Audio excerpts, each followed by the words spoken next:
नमस्कार। स्वागत है आप सभी का आपके अपने चैनल एस्ट्रोलॉजी लर्नर में।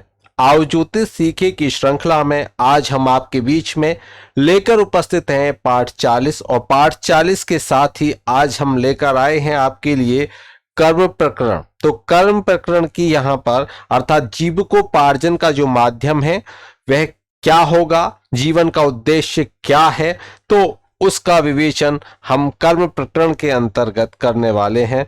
तो चलिए शुरू करते हैं आज की इस महत्वपूर्ण एवं रोचक और विशेष जानकारी के साथ इस क्लास को।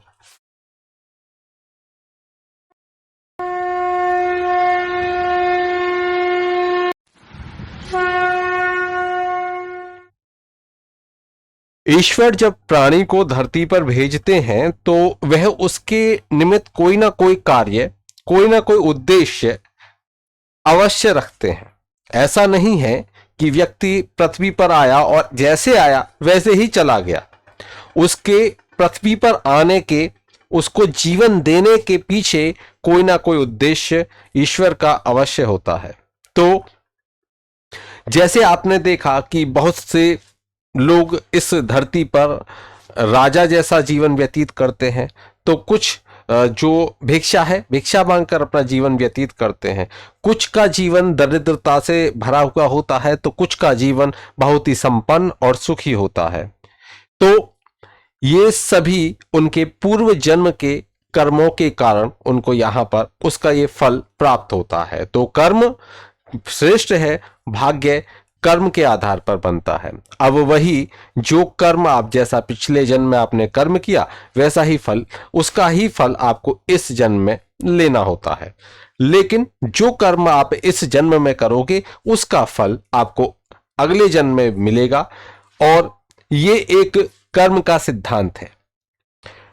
हम दसम भाव को कर्म के रूप में देखते हैं। अगर कर्म का विश्लेषण करना है तो कुंडली का जो 10th हाउस है, 10वां भाग है, 10वां भाव है, उस भाव से विश्लेषण करते हैं जो 10वां भाव है।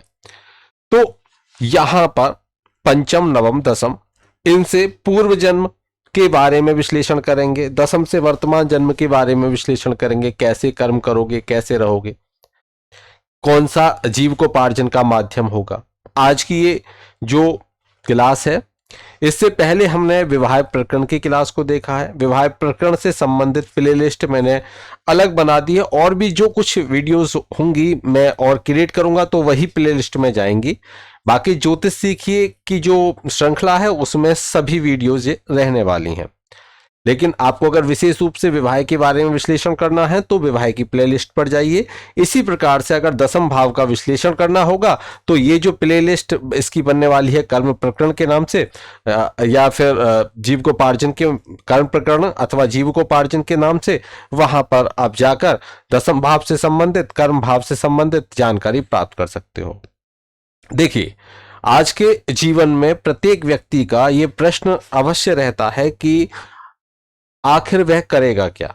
विवाह की बात कर लें, विद्या की बात कर लें, संतान की बात कर लें, लेकिन ये सभी का जो माध्यम है किसी ना किसी के कर्म से संबंधित है।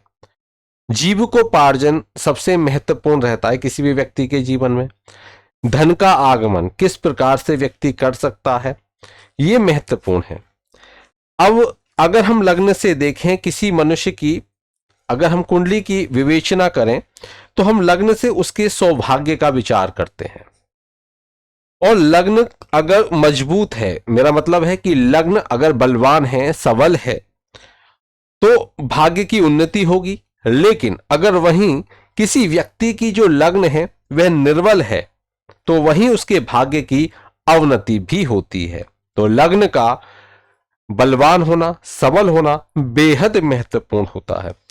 अगर लग्नेश को हम देखें तो जो लग्नेश है उससे किसी भी धन, द्रव्य आदि के संबंधों में, जो अगर उसका इन भावों से संबंध बने जो द्रव आदि से संबंधित हैं, जैसे दूसरा भाव हो गया, एकादश भाव हो गया, तो वहां पर भाग्य हमेशा उसका बहुत अच्छा रहता है, हमेशा प्रकाशमान रहता है ऐसे व्यक्ति का भाग्य। तो वहीं अगर हम दूसरे भाव जिसको धन भाव कहते हैं, देखिए मैं आपको यहां भावों का विश्लेषण भी करता चलूंगा। यहां पर दूसरा भाव अगर दूसरे भाव को देखें तो दूसरे भाव को धन भाव भी कहते हैं। और इससे आप क्या स्थायी, क्योंकि ये धन है, फाइनेंस का भाव है, वित्त का भाव है, सुख का भाव है, वहां कर्म करोगे, यहां उसका सुख लोगे। दशम में कर्म और द्वितीय भाव में उसका सुख, अर्थात ये कह सकते हैं कि उसका भोग हो गया। तो यहां पर जो दशम का ये सुख भाव हो गया, दशम का सुख हो गया किसमें, दूसरा भाव। तो वहां पर जहां ये कर्म करोगे उसका जो दूसरे भाव से संबंध कैसा हो जाएगा, तो वह पंचम होगा उससे। तो ये पंचम भाव होगा, त्रिकोण होगा, दशम भाव का त्रिकोण भाव ये होता है दूसरा भाव। तो यहां पर इस त्रिकोण भाव में क्या होगा, वित्त से संबंधित सुख देखोगे। और जो व्यक्ति के जीवन में अगर यहाँ अच्छे ग्रह हैं तो अच्छा भोजन आदि, बड़े अच्छे अच्छे उसको स्वादिष्ट व्यंजन, कुल मिलाकर कहने का अर्थ यह है कि जीवन बड़ा ही सुख में उसका रहेगा। अब सुख का भाव देखें तो जो सुख का भाव है लग्न के आधार पर वह चतुर्थ भाव होता है। सुख का भाव लग्न के आधार पर चतुर्थ हो गया। अब आप ये कहोगे कि दशम से जो चतुर्थ है, जो दशम भाव से चतुर्थ है वह लग्न है। निश्चित है कि लग्न क्या है, चतुर्थ, तो कर्म करेगा तो लग्न को ही तो सुख मिलेगा। तो वहीं पर ये जो पंचम भाव है उसका एक तरह से आप ये कहिए कि भाग्य है। तो जो कर्म है उसका ये भाग्य बनेगा। इस तरीके से आप इसको समझ सकते हो। दूसरे भाव को, दूसरा भाव यहां अर्निंग करी और वहां आपने उसको उठाकर रख दी। पंचम भाव में हम अचानक से धन का विश्लेषण करते हैं। इसी प्रकार से जो कर्म किया उस कर्म को हमने कहां ले जाकर रख दिया, दूसरे भाव में ले जाकर रख दिया। कर्म से आय हुई, अब वहीं आय का देखें अगर हम, जो एकादश भाव है वह आय का भाव माना जाता है। अब आय को कहां ले गए आप, सुख स्थान पर ले गए, आप दूसरे स्थान पर ले गए। तो जिस भी भाव को देखना है उस भाव से आप इस तरीके से विश्लेषण कर सकते हो। जैसे कि अगर हम चतुर्थ भाव की बात करें लग्न कुंडली के आधार पर, चतुर्थ भाव से क्या देखोगे कि उस व्यक्ति को सुख मिलेगा नहीं मिलेगा, पैतृक धन, भूमि, भवन, वाहन कैसे हैं उसको, उनका विचार भी हम किससे करेंगे, उसका हम विचार करेंगे जो सुख भाव से, जो चौथा भाव होता है लग्न के आधार पर। वहीं जो पंचम भाव है, अब देखिए, अब आप विशेष रूप से सूत्र समझिए कि जैसे कि सूर्य का उदय कहां से होता है, पूर्व दिशा से, उसी प्रकार सूर्य जब अस्त होते हैं, अर्थात सूर्य जब क्षय होते हैं, एक तरह से हम ये कह सकते हैं सूर्य का जब अस्त होता है, सूर्य का जब अस्त होता है तो वह कहां होता है, पश्चिम दिशा में। सूर्य का जो अस्त होता है वह पश्चिम दिशा में होता है। इसी प्रकार से किसी भाव का जो सातवां भाव है उस भाव का क्षय करता है। इसीलिए सप्तम भाव को मारक भाव भी कहा जाता है। जैसे कि लग्न है, लग्न अर्थात शरीर, अर्थात वह व्यक्ति, उसका क्षय कहां होगा, सप्तम भाव में उसका क्षय होगा। इसलिए सप्तम भाव का स्वामी मार्केश हो जाता है। सप्तम भाव का स्वामी मार्केश हो जाता है। जिस प्रकार से सूर्य आदि हैं उनका क्या हो जाएगा कि सप्तम में जाएंगे, अर्थात वो पश्चिम दिशा में जाएंगे, तो उनका क्या हो जाएगा, वहां पर अस्ताचल में चले जाएंगे, अस्त हो जाएंगे। ये आपको ध्यान रखना है कि जब कर्म, अब कर्म का अस्त कहां होगा, जैसे विशेष रूप से देखिए जब कर्म का अस्त हम कैसे देखेंगे, दशम भाव है और दशम भाव से अगर हम गिने 1 2 3 4 5 6 7, सातवां भाव क्या है, सुख भाव। आपने यहां अगर कमाई करी है, आपने कर्म किया है, कहने का अर्थ आपने कोई कर्म किया है। आपने देखा होगा ऑफिस, ऑफिस से घर, घर से ऑफिस, ऑफिस से घर लोग आते जाते हैं, या कोई व्यक्ति रात में सोया, कहां सोएगा, घर पर सोएगा, और फिर जाएगा कहां, कर्म क्षेत्र में जाएगा, तो ऑफिस में जाएगा, कहने का अर्थ है ऑफिस में जाएगा, या कोई फैक्ट्री में जाएगा, जो जैसा व्यक्ति काम करेगा, या कोई अपना व्यवसाय है तो अपने व्यवसाय पर जाएगा, लेकिन घर को छोड़ेगा। घर को छोड़ने का अर्थ हो गया सुख को छोड़ेगा, सुख को छोड़ेगा और तब वह कर्म में लगेगा। कर्म करने के लिए सुख को छोड़ना बेहद आवश्यक है। कर्म करने के लिए सुख को छोड़ना बेहद आवश्यक है, और जब कर्म को छोड़ोगे तब सुख प्राप्त होगा। अब आप इसको समझ लीजिए। कभी हम सर्वाष्टक कुंडली को देखें और सर्वाष्टक कुंडली में अगर यहां पर पॉइंट बहुत ज्यादा है और यहां पर कम है, अगर यहां पर पॉइंट्स ज्यादा हैं जो बिंदु बोले जाते हैं, अगर बिंदु यहां पर जाता है फोर्थ में और यहां पर कम है, इसकी अपेक्षा चतुर्थ में दशम की अपेक्षा पॉइंट अधिक हैं, बिंदु अधिक हैं। दशम की अपेक्षा चतुर्थ भाव में अगर बिंदु अधिक हैं, पॉइंट्स अधिक हैं, आप कैसे भी समझ सकते हो उसको, लिखे रहते हैं जब कभी सर्वाष्टक खोलो अपना अपना, उसमें आप देख सकते हो। अगर किसी व्यक्ति के यहां पर पॉइंट अधिक है और यहां पर पॉइंट कम है कंपेयर टू फोर्थ हाउस, अगर हम 10th हाउस की कंपेयर 4th हाउस से करें तो 10th हाउस में कम पॉइंट्स हो और 4th में ज्यादा हो, आप निश्चित रूप से इसको देखिए, इसका विश्लेषण जब आप करोगे तो निश्चित रूप से आप पाओगे कि ऐसा व्यक्ति सुख प्राप्त करेगा, अर्थात कहां रहेगा, घर पर रहेगा, कर्म कम कर पाएगा, कर्म से दूर, कर्म का अर्थ हो गया कि कहीं ना कहीं कष्ट। तो यहां वैसे पूर्व समय में सुख माना जाता था, चतुर्थ में अच्छे पॉइंट हैं, अपनी मातृभूमि पर है, सुख है। लेकिन अगर हम वर्तमान परिदृश्य को देखें तो ये सुख कहां हो गया, अगर यहां पर बहुत ज्यादा पॉइंट है तो इसका अर्थ ये हो गया ये सुख कहां हो गया, बेचारा घर में पड़ा हुआ है, अर्थात रोजगार नहीं है, घर से निकल ही नहीं रहा, रोजगार नहीं है, अनएम्प्लॉयड है, अनएम्प्लॉयमेंट से परेशान है। तो यहां पर आप इस तरह से विश्लेषण करोगे, आप देखिए आपको निश्चित रूप से ये मिलेगा, निश्चित रूप से आप मिलेगा। अगर 4th में पॉइंट ज्यादा है कंपेयर टू 10th हाउस, आपको वहां दिख जाएगा। चलिए, ये तो एक छोटी सी बात थी। अगर पंचम भाव, लग्न के पंचम भाव से हम देखेंगे, आज मैं आपको पूरी इसकी जो विश्लेषण है, पूरा भूमिका है, मैं यहाँ बताने वाला हूं, उसके बाद में हम अच्छे से समझ पाएंगे, क्योंकि नींव मजबूत होनी चाहिए अगर आप कोई बड़ा महल बनाने वाले हो तो। इसलिए ज्योतिष को समझने के लिए छोटे छोटे पॉइंट्स को आपको जानना बेहद आवश्यक है।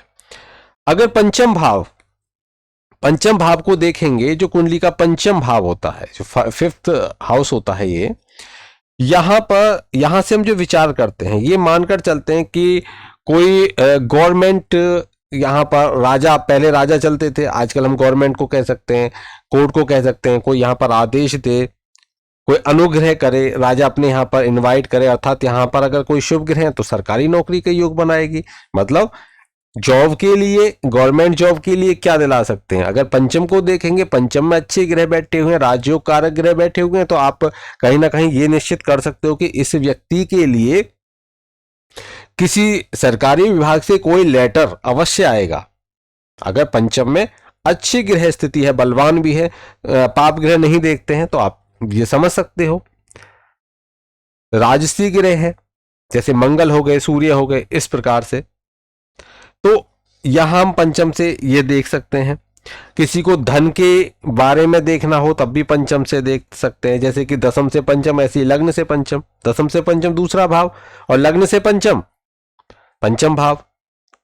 और अगर हमें लॉटरी आदि के बारे में देखना हो, धन प्राप्ति का बोध कराना हो, क्योंकि दशम का धन कहां प्राप्त होगा, दशम का धन प्राप्त कहां हो जाएगा, दूसरे भाव में।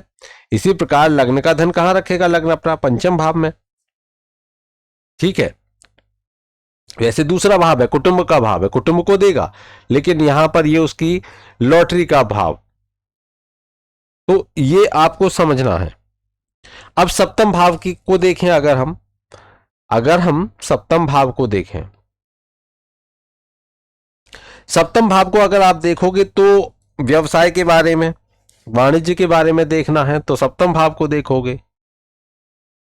अगर यात्रा देखोगे, कोई व्यापार से संबंधित यात्रा की, बहुत ज्यादा किसी को मार्केटिंग फील्ड का वर्क मिल गया, बहुत ज्यादा इस तरह का काम हो गया, तो आप कहां से देखोगे, सप्तम से देखोगे, सप्तम भाव को भी देखोगे।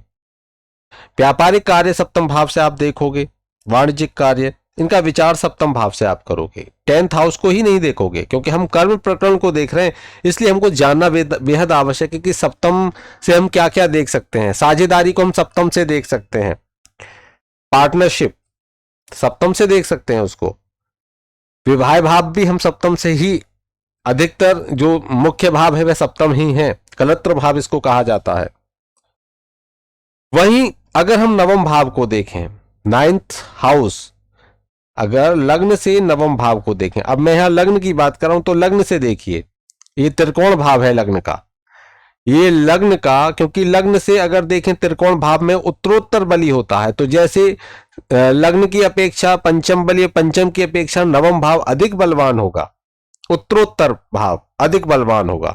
जैसे कि केंद्रस्थ भाव की बात करें तो पहला भाव, चौथा भाव, सातवां भाव, दसवां भाव, इनमें पहले की अपेक्षा चौथा भाव अधिक बलवान होगा और चौथे की अपेक्षा सातवां भाव अधिक बलवान होगा और सातवें भाव की अपेक्षा जो दसवां भाव है वह अधिक बलवान होता है।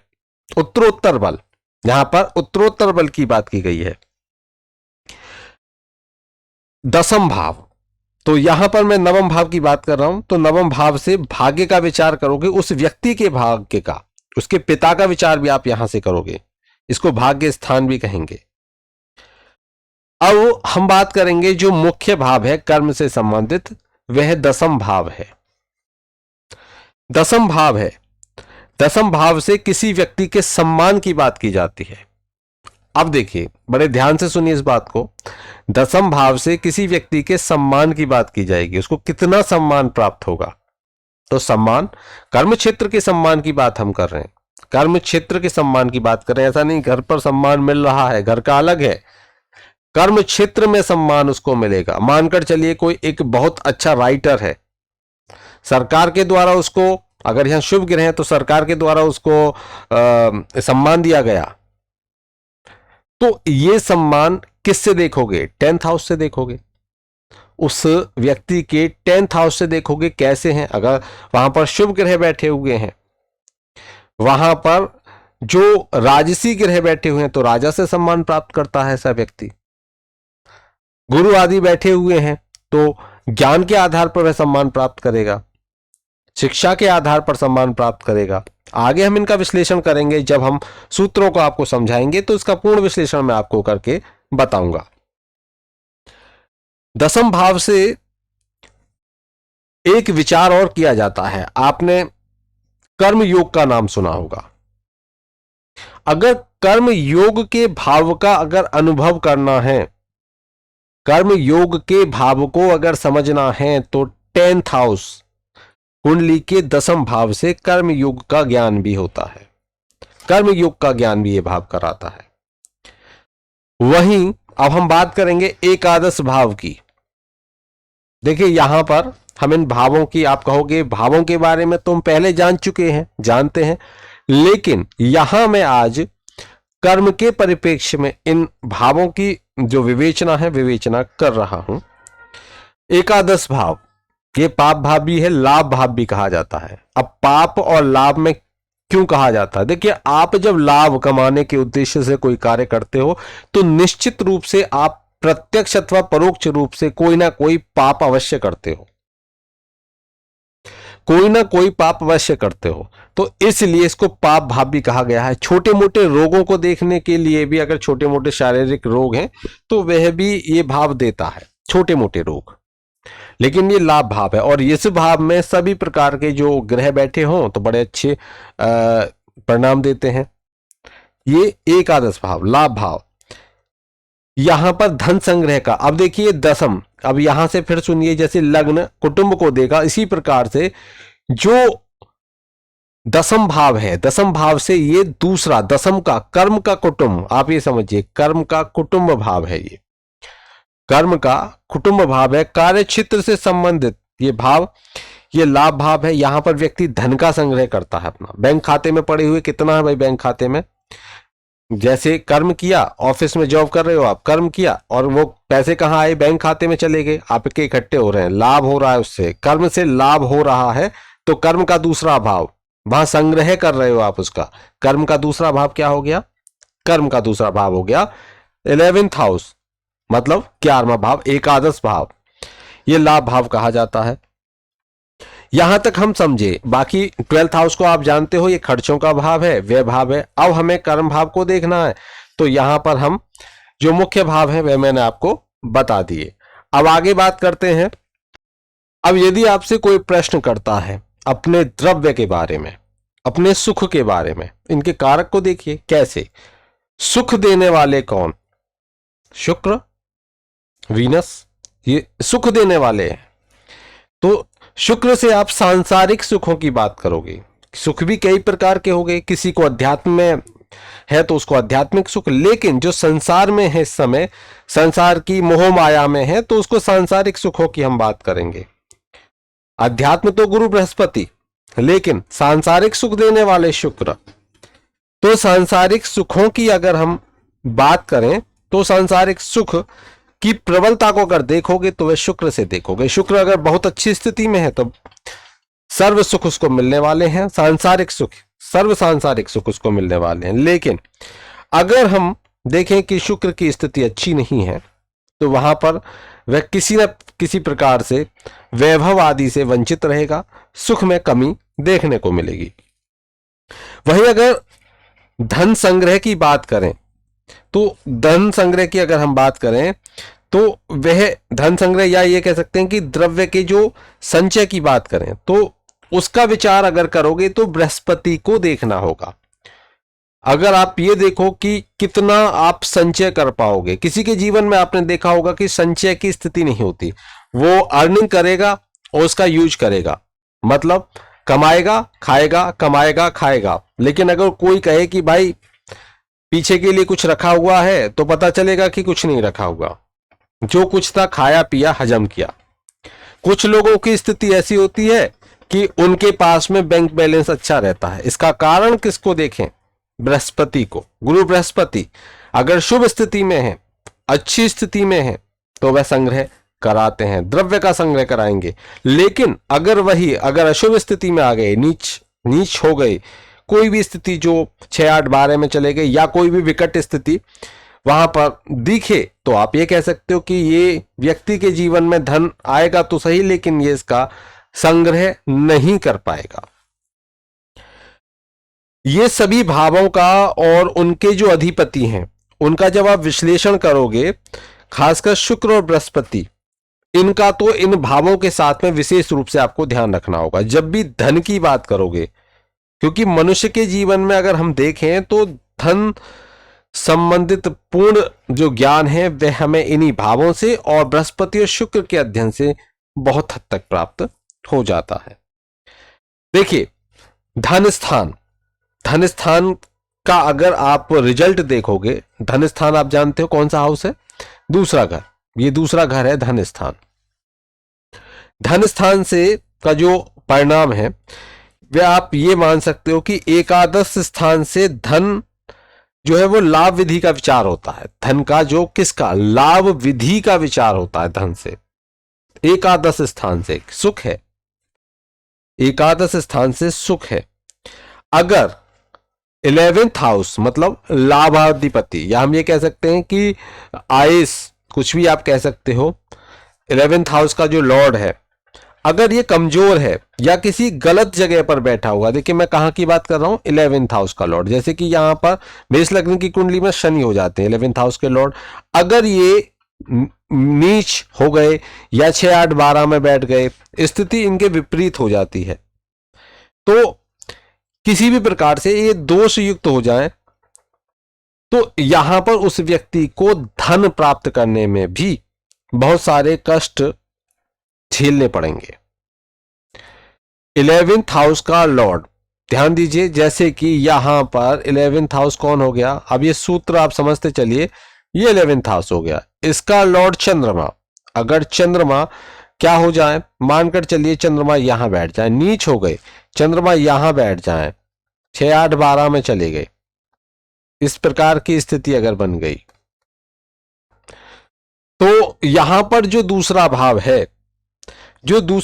है अर्थात धन संग्रह का, धन स्थान का जो भाव है, यह अपना शुभ फल पूरी तरीके से नहीं दे पाएगा। कहने का अर्थ यह है कि जो दूसरा स्थान है और जो लाभ भाव है 11th हाउस, इनमें यदि दूसरा स्थान जिसको हम कहते हैं धन स्थान या धन भाव, अगर ये अच्छा हो और अगर जो 11th हाउस है आय का भाव है वो अगर अच्छा नहीं है, कमजोर है, तो आपको यह देखना होगा कि उस व्यक्ति का जो धन संग्रह होगा वह धन संग्रह तो होगा, क्योंकि क्या है कि जो लाभ भाव, जो धन भाव का स्वामी है, जैसे कि मानकर चलिए यहां पर इन दोनों ही कुंडलियों में देखें शुक्र हो जाते हैं और यहां पर चंद्रमा, अब ये खराब है, अब शुक्र बड़ी अच्छी स्थिति में बैठे हुए हैं, मानकर चलिए शुक्र यहां पर बैठ गए, शुक्र अपनी उच्चस्थ हो गए, उच्च स्थिति में आ गए। तो ऐसी स्थिति अगर बन गई तो वहां पर शुक्र तो अच्छी स्थिति, या अपने ही भाव में शुक्र बैठ गए, यहीं पर शुक्र विराजमान हो गए, ऐसी स्थिति बन गई। लेकिन चंद्रमा क्या हो गए, नीच के हो गए, चंद्रमा की स्थिति खराब हो गई। तो ऐसी स्थिति में उस व्यक्ति को संग्रह तो होगा, क्योंकि जो संग्रह का स्वामी है, धन भाव का स्वामी है, वह तो अपने आप में ठीक ठाक है, अच्छी स्थिति में है। लेकिन आय भाव का स्वामी कहीं ना कहीं उसकी स्थिति बिगड़ी हुई है। तो आप ये कह सकते हो कि इस व्यक्ति को धन तो प्राप्त होगा, लेकिन वह जो धन प्राप्त होगा उसको बड़ी कठिनाई से, बड़े कष्ट से वह उस धन का संग्रह करेगा, उस धन को इकट्ठा करेगा। मानकर चलिए किसी ने कोई प्लॉट लिया, मकान बनाया, कोई भी स्थिति है, उसको उसे बनाने में बहुत अधिक कठिनाई लेनी पड़ेगी, क्योंकि उसकी आय जो है उसका साथ नहीं देती है, इनकम उसकी सही नहीं है। कब मकान बनाने के लिए जैसे कि कुछ कंस्ट्रक्शन का काम चला, अब पता चला कि जॉब छूट गई, या पता चला कि व्यापार में आय कम हो गई, अब वो कैसे करे उसे पूरा। आपने देखा होगा बहुत सारे मकान ऐसे होते हैं कि जो आधे अधूरे रह जाते हैं कि अभी आने दो, कुछ 6-7 महीने बाद तब फिर उसका फिर से कंस्ट्रक्शन होता है, धीरे धीरे करके वो मकान को बनाते हैं। तो होता क्या है, आय भाव का स्वामी वहां पर उनका निर्बल हो जाता है और दूसरे भाव का स्वामी वहां पर बलवान रहता है, तब ये स्थिति बनती है। इस प्रकार से आप देख सकते हो। और दूसरी स्थिति आप देखिए कि अगर इसके विपरीत हो जाए, कहने का अर्थ कि दूसरे भाव का जो स्वामी है वह तो निर्बल हो जाए, लेकिन एकादश भाव का जो स्वामी है वह कैसा हो जाए, उत्तम हो जाए। तो यहां पर वही स्थिति आ जाएगी कि व्यक्ति धन तो खूब अर्जित करेगा। देखिए मैं यहां स्थिति को बता देता हूं, जैसे कि जो एकादश भाव है, एकादश भाव के स्वामी है चंद्रमा, अगर ये मानकर चलिए कुंडली में उच्चस्थ हो गए, एकादश भाव के स्वामी चंद्रमा उच्च हो गए, वृषभ राशि में बैठे उच्च हो गए, या अपने त्रिकोण में चले गए, तो मानकर चलते हम कि तीन अंश तक हैं, उच्चस्थ हो गए। अब वहीं जो शुक्र हैं मानकर चलिए वो 6-8-12 में चले गए, 6-8-12 में चले गए, या फिर शुक्र नीच हो गए, या 6-8-12 में चले गए। मान के चलिए यहां चले गए, शुक्र यहां चले गए, या फिर यहां तो ये इनको बल मिल जाता है, हर्षल बल मिल जाता है इनको, तो मैं यही मानकर चलता हूं शुक्र यहां चले गए। अब देखिए जब भी ऐसी स्थिति होगी तो व्यक्ति की आय तो खूब होगी, लेकिन होगा क्या, जब भी धन संग्रह की बात आएगी तो उससे धन संग्रह नहीं होगा, खाएगा पिएगा छुट्टी। पैसा आया खूब, कुछ ना कुछ ऐसा काम निकल के आ जाएगा उसको कि वो सोचेगा कि चलो अब की बार मैं एक काम करता हूं, मकान को बना लेता हूं, लेकिन होगा क्या, बनेगा नहीं। जितना आया वो कहीं ना कहीं उसको पता चला कि मार्केट में गया, देखा कि भाई बड़ी अच्छी गाड़ी आई है मार्केट में, बहुत अच्छी कार है, उसने कार को खरीद लिया, या उसने कुछ इस प्रकार के खर्च करे कि होटल में गया, खाना पीना खाया, छुट्टी। तो ये सारी बातें ये बताएंगी कि उस व्यक्ति के पास में संग्रह की स्थिति तो कमजोर है, उसकी संग्रह की स्थिति कमजोर है, लेकिन आय की स्थिति अच्छी है, काम चल रहा है बंदे का, उस व्यक्ति का काम चल रहा है। आप इससे ये कह सकते हो धन को संग्रह करने का उसे सौभाग्य प्राप्त नहीं होगा। लेकिन अगर हम देखें कि जो आयस है, अगर हम आय भाव को देखें कि जो आयस है, और आयस कह सकते हैं या हम आय भाव को ही कहते हैं, आय भाव पर शुभ ग्रहों की दृष्टि है, धन भाव पर भी शुभ ग्रहों की दृष्टि है, दोनों ही अपने अपने घर में बैठे हुए हैं, या ये कहिए कि दोनों उच्च स्थिति में हैं, ऐसे है, दोनों बड़ी अच्छी स्थिति में है। तो जब भी ऐसी स्थिति होगी तो उस व्यक्ति को खूब तो पैसा आएगा, खूब तो उसकी अर्निंग अच्छी होगी, साथ ही साथ वह उसका संग्रह भी कर पाएगा, खूब अपना अकाउंट अच्छे खासे से चलाएगा, खूब अपना धन संग्रह करेगा, खूब अपने कुटुंब का अच्छी प्रकार से भरण पोषण करेगा। देखना यह होगा कि लाभ की जो मात्रा है वह क्या होगी। इसको कैसे देख पाओगे? जैसे मैंने यहां बताया कि जो लाभ भाव का स्वामी है वह उच्च हो गया या स्वग्रही हो गया या त्रिकोण में चला गया। अगर वो खुद वहां बैठ जाए तो भी अच्छी बात है, मूल त्रिकोण में चला जाए, स्वग्रही हो जाए, तो जितना ज्यादा बलवान उतना ज्यादा अधिक लाभ। और जितना धीरे धीरे हम चलेंगे, जैसे कि उच्च बहुत अच्छा लाभ त्रिकोण में, तो उससे कम लाभ, स्वग्रही उससे कम लाभ, तो मित्र के घर में उससे कम लाभ। तो इसी प्रकार से हम उसको देखते चलेंगे क्या स्थिति है। तो यहां पर आप इसको अच्छे से समझ गए होंगे। चलिए अब आगे बढ़ते हैं।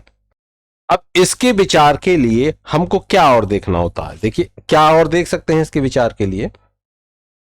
जैसे कि कुछ बातों का आपको विशेष रूप से ध्यान रखना होगा कि जब भी ये जो नियम है जो मैं आपको बता रहा हूं, इनका अगर आप विचार करोगे तो सबसे पहले आपको देखना होगा कि भावपति की स्थिति कैसी है। अर्थात अगर हम द्वितीय भाव और लग्न भाव की बात करते हैं, कौन से भाव की? दूसरे भाव और लग्न भाव की। दूसरा भाव और लग्न, दूसरा भाव ये और एकादश भाव की अगर हम बात करते हैं, एकादश भाव, आय भाव, ठीक है, लग्न भाव नहीं, आय भाव। देखिए अगर हम यहां इन दोनों की बात करते हैं तो सबसे पहले क्या देखेंगे? हम सबसे पहले देखेंगे, क्योंकि अभी मैं धन संग्रह की बात कर रहा हूं इस समय, कैसे आप देखोगे धन संग्रह होगा अथवा नहीं होगा, तो उसके लिए आपको देखना क्या होगा कि इस भावपति की स्थिति, भाव के स्वामी की स्थिति, लॉर्ड की स्थिति, दूसरे भाव के लॉर्ड की स्थिति क्या है? अच्छी है, बेहद अच्छी है तो बहुत अच्छा, कम अच्छी है तो उससे कम। आपने देखा होगा एक रास्ते पे चलने वाले बहुत से लोग होते हैं, एक ही प्रकार का व्यवसाय करने वाले बहुत से लोग होते हैं, लेकिन किसी को हजारों का फायदा, किसी को सैकड़ों का फायदा, किसी को 10 रुपए का फायदा और किसी को नुकसान भी हो जाता है। ये सब कारण क्या है? सबसे पहले हम देखें भावपति की स्थिति, एकादेश की और धनेश की स्थिति, क्योंकि हम इन भावों की बात कर रहे हैं। इसकी स्थिति देखिए, उसके बाद देखना है कि इन भावों में जो ग्रह बैठे हुए हैं, दूसरे भाव में, 11वें भाव में, सेकंड हाउस और 11th हाउस, इनमें जो ग्रह बैठे हुए हैं उनको देखना है, उनकी क्या पोजीशन है। जो ग्रह बैठे हुए हैं उनकी ये सेकेंडरी है। पहले तो जो उस भाव का भावपति है उसकी स्थिति देखिए, वो बहुत अच्छी होनी चाहिए, अच्छी नहीं है तो उसी प्रकार का फल उसमें रहेगा। उसके बाद सेकेंडरी देखेंगे कि जो उन भाव में बैठे हुए ग्रह हैं, बेशक किसी भी भाव के स्वामी, वो जो इन भावों में बैठे हुए हैं उनकी पोजीशन देखनी है। 6, 8, 12 के स्वामी तो नहीं बैठ गए, कोई ग्रह आकर नीच तो नहीं हो गया। तो ये सारी स्थितियां फिर भाव में बैठे हुए ग्रह की आपको देखनी होगी। और इसके साथ ही जो आपको देखना होगा कि ये दो तो हमने स्थितियां देख ली कि भाव में कौन सा ग्रह स्थित हो गया और कौन यहां पर जो भावपति है। फिर तीसरा जो नंबर आएगा वो आएगा जो उस भाव को देखते हैं। ध्यान से सुनिए, अगर कोई पंचम भाव में बैठ के एकादश भाव को देखे, या कोई अष्टम भाव में बैठकर दूसरे भाव को देखे, या गुरु देखे पंचम दृष्टि, नवम दृष्टि या फिर सप्तम दृष्टि से, वह स्थिति देखिए, तो इन सभी का विश्लेषण कीजिए। तो सबसे पहले सबसे ज्यादा फल जो होगा, अगर अगर द्वितीयेश और एकादेश शुभ स्थिति में है, बहुत अच्छी स्थिति में है, उच्च है, स्वग्रही है, त्रिकोण में है, तो उसका बल ज्यादा। उसके बाद में उससे कम बल माना जाएगा जो फल देने में, वह माना जाएगा जो उसमें बैठा हुआ ग्रह है, अच्छा हो या खराब हो, कैसा ही फल हो। लग्न जो एकादेश है और जो द्वितीयेश है, इनसे कम फल देगा, चाहे वो शुभ हो अथवा अशुभ हो। तीसरा जो रैंक आती है वह आती है जो इन भावों को देखते हैं, दृष्टि संबंध, जो दृष्टि संबंध बनाते हैं उनको आपको देखना होगा। उसके आधार पर फिर आपको उसका विश्लेषण करना चाहिए। यह आप सभी अच्छे से समझ लीजिए कि किस प्रकार से आपको उसका विश्लेषण करना चाहिए। फिर इसी प्रकार से धीरे धीरे फल न्यूनता की तरफ बढ़ता है, चाहे वह शुभ हो अथवा वह शुभ हो।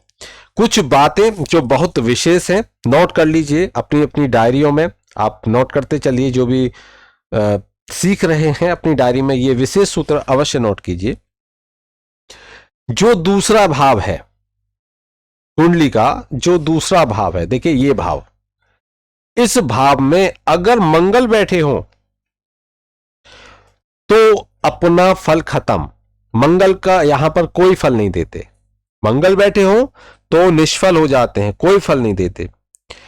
और अगर यहां पर देखिए, ये नियम मैं आपको बता देता हूं कि अगर यहां मंगल निष्फल, तो मंगल निष्फल हो जाएंगे, मंगल निष्फल हो जाएंगे, कोई फल नहीं देंगे। कैसे ही सही, कोई फल नहीं देंगे, अशुभ हो या शुभ हो, कोई फल नहीं देंगे। इसी प्रकार से अगर यहां पर देखिए बुध बैठ जाए चौथे भाव में, तो चौथे भाव से संबंधित जो फल हैं वह नहीं मिलने वाले। चौथे भाव से संबंधित जो फल हैं वह भी नहीं मिलने वाले। अगर बृहस्पति बैठ जाए पंचम भाव में, तो पंचम जो संतान का भाव है, तो संतान का सुख नहीं मिलने वाला। तो अगर अकेले बैठे हैं तो पंचम में, तो ये ध्यान रखिए, ये अपना फल नहीं देंगे, फिर तो कोई और दूसरा ग्रह होगा वह फल देगा। मैंने क्या कहा कि भावपति भाव में बैठा हुआ ग्रह, तो यहां पर भावपति को भी देखिए, भाव में बैठे ग्रह को देखिए, दृष्टि किसकी है उसको भी देखिए। लेकिन अगर गुरु अकेले बैठे हुए हैं तो यहां पर वह अपना जो फल देंगे वह निष्फल हो जाएगा, मतलब भाव को निष्फल कर देंगे, कोई फल नहीं देगा वो भाव। वहीं अगर छठे घर में शुक्र बैठ जाए, अगर छठे घर में शुक्र बैठ जाए, तब वह शुक्र भी क्या हो जाते हैं, निष्फल हो जाते हैं। इस भाव का फल समाप्त। अब छठे भाव तो रोग ऋण शत्रु का है, तो शुक्र का बैठना एक तरह से आप ये समझिए शुभ हो जाएगा यहां पर, क्योंकि यहां पर निष्फल कर देंगे, निष्फल हो जाएगा, अपना कोई फल नहीं देने वाले शुक्र यहां पर। अगर ये कहोगे 6 8 12 में बैठ गए, तो उसका अर्थ ये हो गया कि ये जो शुक्र हैं ये क्या हो जाएंगे, निष्फल हो जाएंगे, ये अशुभ फल नहीं देने वाले। अब शुभ तो देने से रहे, ये अशुभ फल नहीं देंगे छठे घर में बैठकर। वहीं अगर सप्तम में बैठ जाए कौन, शनि, अगर शनि सप्तम में बैठ जाते हैं कुंडली में, तो ये शनि भी इस भाव का फल, मतलब अपना यहां पर फल जो देना है वह फल नहीं देंगे, वह ग्रह फल नहीं देगा। जो वहां बैठा हुआ है वह उस भाव को ना तो पीड़ित करेगा और ना ही उसको प्रसन्न करेगा, कोई भी स्थिति, वह बिल्कुल वहां पर मौन है। आप ये समझिए बिल्कुल मौन है, कोई फल नहीं देने वाला। तो षष्ठ में शुक्र, सप्तम में शनि निष्फल हो जाते हैं। और इसी प्रकार से एक और देखिए आप विशेष सूत्र, यदि जो चंद्रमा है वो सूर्य के साथ में बैठ जाए, चंद्रमा अगर सूर्य के साथ में बैठ जाए, तो भी यहां पर उनका जो फल होगा वह कैसा हो जाएगा, निष्फल हो जाएगा। यदि जो चंद्रमा है वह कहां बैठ जाए, सूर्य के साथ, मान के चलिए कोई भी भाव है, चंद्रमा और सूर्य साथ बैठ गए। आपने देखा होगा बहुत से कुंडलियों में चंद्रमा और सूर्य साथ बैठे, ये दोनों अपना फल नहीं देने वाले। अब चंद्रमा अगर किसके साथ बैठ जाए, सूर्य के साथ बैठ जाए, यहां इसको ऐसे समझिए कि हम लग्न की देखिए यहां पर जैसे सूर्य, सूर्य कहां, यहां बैठे हैं। अब देखिए सूर्य, अब हम चंद्रमा का विश्लेषण करते चलेंगे। चंद्रमा यहां बैठ जाए तो चंद्रमा अगर धनेश हो या आयेश हो तो फल निष्फल। अगर यहां पर मंगल के साथ में चंद्रमा बैठ जाए तो फल निष्फल, चंद्रमा का फल निष्फल। मंगल तो वैसे ही निष्फल है दूसरे भाव में, तो चंद्रमा का फल निष्फल हो जाएगा। अगर बुध के साथ बैठ जाए तो भी, अब ये नहीं कह सकते बुध के साथ बैठे चंद्रमा तो दोनों का फल निष्फल, यहां पर यहां भी दोनों का निष्फल, इस प्रकार से। वहीं अगर पंचम में चंद्रमा हो जाए, वैसे तो कहोगे आपकी गजकेसरी योग बन गया, क्या कहते हैं, अगर गुरु और चंद्रमा बैठ गए एक साथ तो क्या बोलते हैं कि गज केसरी योग हो गया, बहुत ही अच्छा आप उसको फल बताने वाले हो। लेकिन आपको विशेष रूप से क्या ध्यान रखना है कि ये पंचम भाव में ना बैठे हो, नहीं तो गज केसरी योग फेल, खत्म, कोई फल नहीं देने वाला। पंचम में अगर गुरु चंद्रमा बैठ गए तो कोई सा भी ग्रह फल नहीं देने वाला, ना तो गुरु देगा ना चंद्रमा देगा। अगर ये एकादश भाव का या द्वितीय भाव के स्वामी हो गए, द्वितीय भाव के स्वामी हो गए, तो फिर समझिए कि उस व्यक्ति के आय भी गई और उस व्यक्ति का जो संग्रह है वह भी गया। अगर ये कंबलवान है, शुभ ग्रहों की दृष्टि है, तो थोड़ा बहुत अपना काम चलाएगा, छोटा मोटा घर बना सकता है, बहुत अच्छी अर्निंग नहीं कर पाएगा। लेकिन देखिए पंचम में गज केसरी योग है, बहुत शुभ स्थिति है, लेकिन कारक कारक भाव का नाश करता है, तो यहां पर ये इसका नाश कर दिया इन्होंने। गुरु पंचम में क्या होते हैं, निष्फल हो जाते हैं। उसके साथ ही अगर चंद्रमा बैठे हो पंचम में गुरु के साथ तो वह भी निष्फल हो गए। बुध के साथ चंद्रमा अगर चतुर्थ भाव में बैठे हुए हैं तो वह भी निष्फल हो गए। आप कोई भी कुंडली उठाइए, अगर बुध चौथे भाव में बैठे हों और चंद्रमा उनके साथ में बैठे हों, उस व्यक्ति को किसी भी अपनी जो धन संपत्ति, भूमि, भवन, वाहन, जो चौथे भाव से संबंधित सुख हैं, आप उसमें देखोगे कि उसमें फल नहीं मिलने वाला। अगर मिलेगा तो बड़ी कठिनाई से उसको, उसके लिए बहुत प्रयास, बहुत मेहनत करनी पड़ेगी, आसानी से नहीं मिलेगा। मंगल चंद्रमा दूसरे भाव में बैठ जाए साथ में तो धन संग्रह में बहुत ही ज्यादा परेशानी होगी। और शुभ ग्रह देख रहे हो तो वहां पर वह कर लेगा, लेकिन फिर भी संघर्ष उसके साथ में रहेगा इस कार्य को करने में। यह आपको ध्यान में रखना है। जब भी फलादेश करो तो विशेष रूप से इस सूत्र को आप नोट करके रख लीजिए, क्योंकि बहुत सारे फलादेश, आप पंचम में बैठा हुआ शुभ ग्रह बहुत अच्छी स्थिति है, यहां तो बहुत अच्छा फल देगा। शुभ ग्रह केंद्र में बैठा हुआ है, तो ये सभी स्थितियों को आप इन विशेष सूत्रों को जरूर अपने कंठस्थ कर लीजिए, क्योंकि ये आपके लिए बहुत ज्यादा काम आने वाले हैं। वहीं जो शुक्र हैं वो छठे भाव में होते हैं। अगर शुक्र के साथ में चंद्रमा बैठ जाए, कहां पर, छठे भाव में, देखिए अगर यहां शुक्र बैठे हैं वो साथ में इनके चंद्रमा भी बैठ गया। क्या बोलते हैं इसको, महालक्ष्मी योग। महालक्ष्मी योग एक तरह से। तो यहां पर, लेकिन ये तो निष्फल हो गए, कोई फल नहीं देने वाले यहां पर, तो चंद्रमा भी निष्फल। अब यहां पर बैठे हुए चंद्रमा डिप्रेशन भी दे सकते हैं, किसी को अवसाद दे सकते हैं, छठे घर में बैठे हैं। आयु का क्षय भी करते हैं, लेकिन बैठ किसके साथ में गए, शुक्र के साथ में बैठ गए, तो शुक्र भी अपना फल नहीं देने वाला, छठे से संबंधित कोई बीमारी, कोई भी दिक्कत नहीं देगा। और वहीं जो चंद्रमा है वह भी अपना फल नहीं देंगे। तो जिसकी भी कुंडली में शुक्र अगर छठे भाव में बैठे हुए हैं तो आशा करता हूं कुछ रिलैक्स हो गए होंगे, क्योंकि यहां पर शुक्र अगर शुभ नहीं तो अशुभ फल भी नहीं देने वाले। वहीं अब शनि की बात करें कि शनि के साथ अगर चंद्रमा बैठ जाए, अगर शनि के साथ में चंद्रमा बैठ जाए, वैसे ये कौन सा बन गया, विष योग बन गया, लेकिन ये विष योग भी सप्तम में बेकार है। क्यों, क्योंकि ये कोई फल ही नहीं देगा अपना, निष्फल हो गए। शनि भी निष्फल हो गए, चंद्रमा भी निष्फल हो गए, शनि भी निष्फल हो गए, चंद्रमा भी निष्फल हो गए, ये अपने फल नहीं देने वाले। तो यहां पर चंद्रमा अगर मानकर चलिए धन भाव का स्वामी, धन देने वाला है तो बिल्कुल धन नहीं देगा, मतलब वो निष्फल है, नहीं देगा। शनि आय भाव का स्वामी है तो बिल्कुल आय नहीं कराने वाला, वो उसका कोई रोल नहीं है। बाकी और ग्रहों को देखिए, फिर आप बाकी और ग्रहों की स्थिति को आप देखिए, उसके बाद में फलादेश करने का प्रयास करें।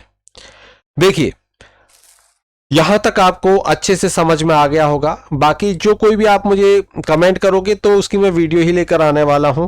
बाकी मैं कमेंट में काफी समय लगता है, इसलिए मैं प्रयास करूंगा कि आपको जब भी उससे संबंधित हो, आपकी कमेंट्स को ध्यान में रखते हुए मैं वो जो भी क्लास है तैयार करूंगा, जिससे आपको समझ में आ सके, क्योंकि स्पष्ट हो जाता है, समय व्यर्थ नहीं जाता।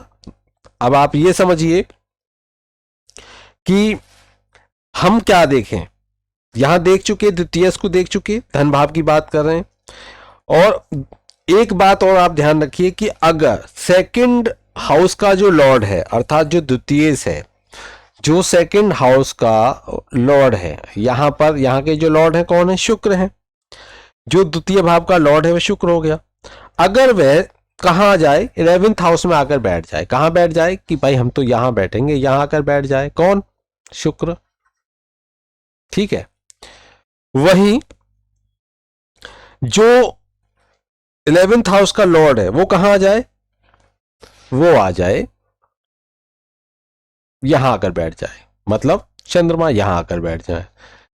स्थान परिवर्तन, इसको कहेंगे स्थान परिवर्तन। दूसरे भाव के स्वामी पहुंच गए आय भाव में, आय भाव के पहुंच गए दूसरे भाव में, एक दूसरे को, ये दोनों क्या करेंगे, एक दूसरे का सहयोग करेंगे, अर्थात आय भी होगी, धन का संग्रह भी होगा, सभी प्रकार की ये सुख देने वाली स्थिति होती है। तो ऐसा व्यक्ति धनवान होगा, कीर्तिमान होगा, और धन की उस पर ये कहिए मां लक्ष्मी की उसके ऊपर कृपा बनी रहेगी।